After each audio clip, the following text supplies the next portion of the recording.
இவ அப்படியே குணமாகவே மாட்டாளா? இல்ல அப்படியே குணமாயிட்டா மல்லிய போடின்னு துரத்தி விட மாட்டாளா? இல்ல அப்படியே சொன்னாலும் நீங்க மல்லி பக்கம் நிப்பீங்களா? இல்லல்ல.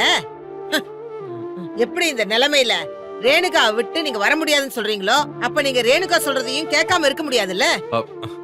மா, இப்பவும் நான் சொல்றேன், என்ன நடந்தாலும் சரி, மல்லி எந்த சூழல்லையும் என் வாழ்க்கைய விட்டு அவ போக மாட்டா, போகவும் விட மாட்டேன்.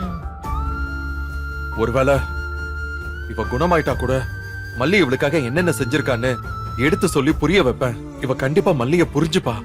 எனக்காக, எங்களுக்காக அவ வாழ்க்கை கூட நினைச்சு பார்க்கலன்னு எனக்கு தெரியாதா என்ன? நான் நிச்சயமா மல்லிய எந்த காரணத்தை கொண்டு விட்டு கொடுத்துற மாட்டேன், என்னைக்கும் விட்டு கொடுத்துற மாட்டேன்.